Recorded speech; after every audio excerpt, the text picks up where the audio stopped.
প্রিয় জন্মভূমি বাংলাদেশ আমার, বাংলাদেশ আমার, শহীদের স্মৃতিগাথা রহম খোদা।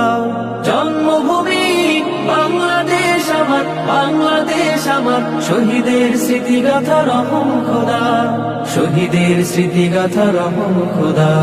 সবুজ শ্যামল ঘেরা বিস্তৃত মাঠ, গাছগাছালির সারি দল, পাহাড় সাগর নদী ঝর্ণা ধারা, পাখ পাখালির কোলাহল। সবুজ শ্যামল ঘেরা বিস্তৃত মাঠ, গাছগাছালির সারি দল, পাহাড় সাগর নদী ঝর্ণা ধারা, পাখ পাখালির কোলাহল। 56,000 বর্গ মাইলে দেশ, রূপালী রূপের বাহার, হো রূপালী রূপের বাহার। প্রিয় জন্মভূমি বাংলাদেশ